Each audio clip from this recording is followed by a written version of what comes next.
Yang pertama yaitu keuntungan. Keuntungan terjadi apabila harga jual suatu barang lebih besar daripada harga beli barang tersebut. Maksudnya, misalkan di sini kalian membeli satu buku seharga Rp2.000, itu merupakan harga beli. Lalu kalian menjualnya lagi ke teman kalian seharga Rp2.500.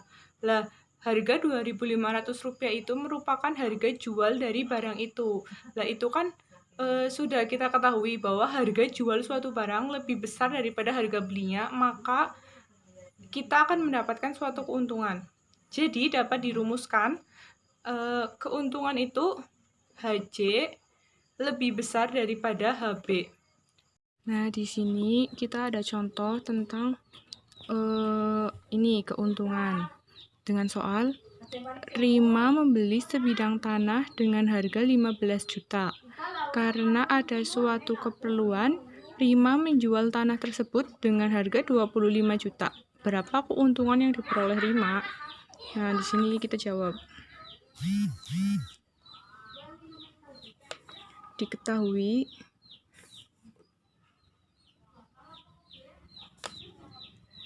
harga belinya itu kan 15 juta. Lalu harga jualnya itu ini 25 juta. 25 juta. Ditanya keuntungan.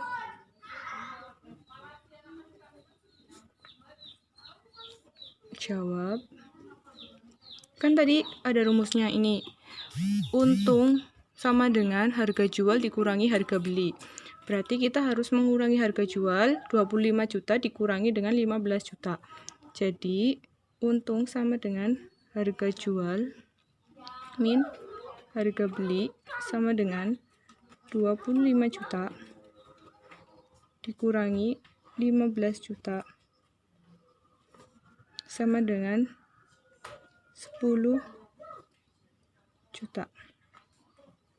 Jadi keuntungan yang diperoleh itu sebesar 10 juta. Sementara untuk mencari persentase keuntungan, kita dapat menggunakan rumus persentase keuntungan sama dengan untung per harga beli dikali 100%. Lah, kita menggunakan soal yang tadi yang di atas yang ini, yang kita sudah cari nilai untungnya yaitu 10%, 10 juta. Jadi, kita tinggal masukkan ke dalam rumus. Persentase keuntungan sama dengan untung per harga beli.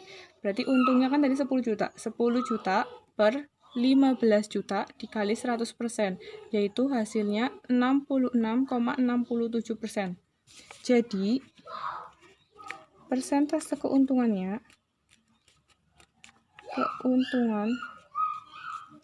yaitu 66,67%. Yang kedua yaitu kerugian. Kerugian terjadi apabila harga jual suatu barang lebih kecil daripada harga barang itu sendiri. Maksudnya, jika kalian membeli sesuatu, terus kalian menjualnya lagi dengan harga yang lebih rendah dari harga yang kalian beli, itu merupakan suatu kerugian. Berarti kalian akan mendapat rugi. Untuk mencari persentase kerugian sendiri mempunyai rumus R% sama dengan R per harga beli dikali 100. Itu untuk mencari persentase kerugian. Nah, untuk rumus kerugian sendiri kita dapati dengan R sama dengan HB min HJ, di mana HB itu merupakan harga beli dan HJ merupakan harga jual suatu barang. Saja kita ke contohnya agar lebih paham. Di sini ada contoh Rudi membeli televisi bekas seharga 300.000.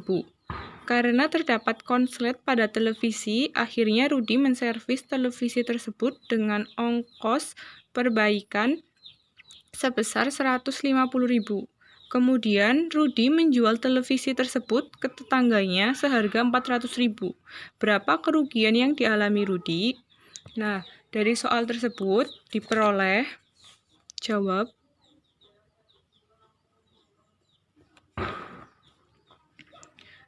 harga beli sama dengan 300.000. 300.000. Lalu ongkos perbaikan. Kan ada ongkos perbaikan. Ongkos perbaikan sebesar 150.000. Jadi uang yang dikeluarkan Rudi untuk televisi tersebut, uang yang dikeluarkan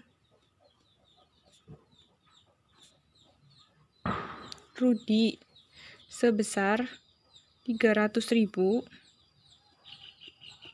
ditambah 150.000, yaitu 450.000.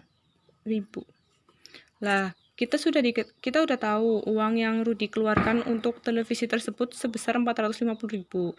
Kita langsung ke rumus untuk mencari rugi, di mana rugi sama dengan harga beli dikurangi harga jual.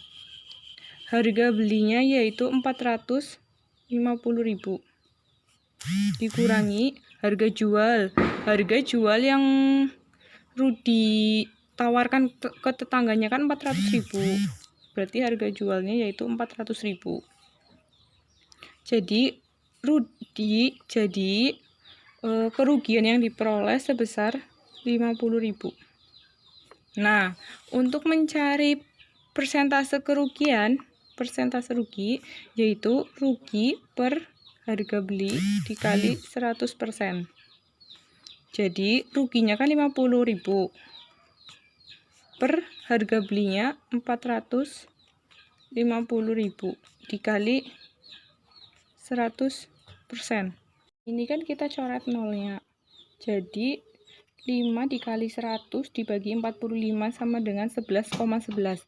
Jadi persentase rugi sama dengan 11,11%. Yang ketiga yaitu diskon. Diskon merupakan potongan harga yang diberikan penjual terhadap barang yang akan dibeli oleh pembeli.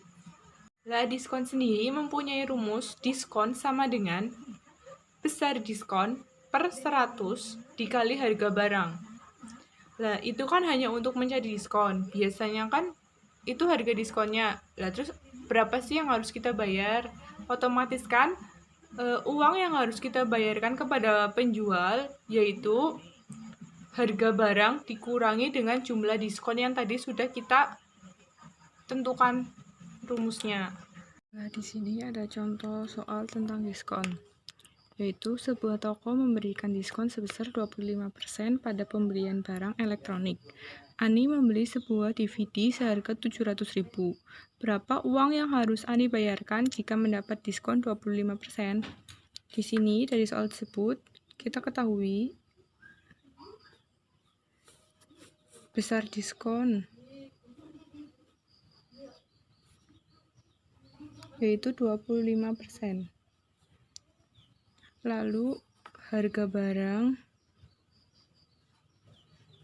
yaitu sebesar 700.000.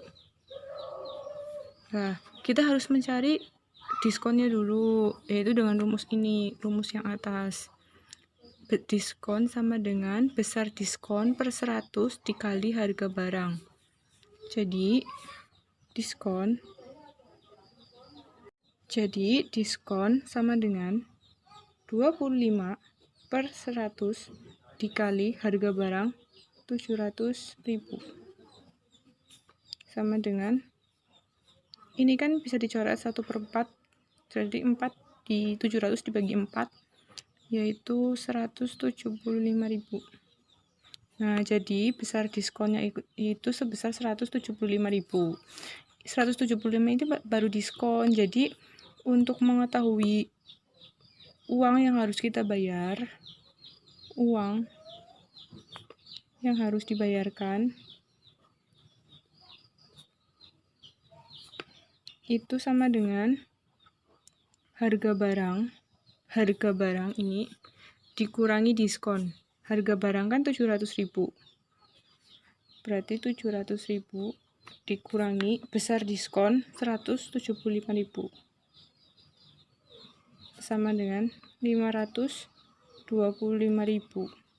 Jadi kita harus membayar ke tokonya yaitu sebesar 525.000.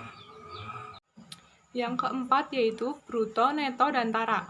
Bruto merupakan berat kotor, yaitu terdiri dari berat barang ditambah berat tempat barang. Sementara neto yaitu berat bersih, di mana berat barang tersebut dikurangi berat tempat barang. Dan tara merupakan berat tempat barang tersebut. Jadi hanya tempat barangnya saja dinamakan tara. Nah, untuk mencari bruto yaitu menggunakan rumus neto plus tara. Untuk mencari tara menggunakan rumus bruto dikurangi neto. Dan untuk mencari neto menggunakan rumus bruto dikurangi tara. Nah, apabila yang diketahui hanya persentase tara, berarti kita harus mencari taranya dulu dengan rumus tara sama dengan tara persen dikali bruto. Nah, nanti di soal pasti akan diketahui tara persennya itu berapa. Tinggal dikalikan dengan bruto, nanti kita ketemu taranya. Lalu, untuk mencari harga bersih, yaitu neto dikali harga persatuan. Jadi, kita harus mencari dulu harga satuan barang tersebut, baru dikalikan dengan neto. Di sini sudah ada contoh soal untuk bruto, neto, dan tara. Di sini ada contoh soal, seorang pedagang membeli 2 karung beras dengan berat seluruhnya 100 kg dan tara 2%. Jika harga 1 kg beras Rp7.500, berapa harga yang harus dibayar pedagang? Nah, di sini kita akan melakukan penjelasannya. Di sini diketahui bruto. Bruto itu kan merupakan berat seluruhnya. Berat bersih ditambah berat tempatnya yaitu 100 kg. Lalu diketahui juga tara 2%. Lah, kan yang diketahui tara 2%, berarti kita harus mencari banyaknya tara menggunakan rumus ini. Tara sama dengan tara persen dikali bruto. Berarti tara sama dengan tara persen 2/100 dikali bruto 100 kilo sama dengan 2 kg. Setelah taranya ketemu, kita harus mencari neto. Neto yaitu rumusnya bruto dikurangi tara. Jadi kan tadi brutonya 100 kilo. Lalu taranya kan 2 kilo yang tadi sudah kita cari. Jadi 100 dikurangi 2 sama dengan 98 kilo. Itu neto berat bersihnya. Nah, lalu untuk mencari harga bersih atau harga yang harus dibayarkan pedagang yang dibayar pedagang, yaitu menggunakan rumus ini. Harga bersih sama dengan neto dikali harga persatuan. Netonya kan 98 kilo. Dikali harga persatuannya 7.500. Jadi 98 kilo dikali 7.500 sama dengan 735. Jadi 735 itu merupakan harga yang harus dibayar pedagang.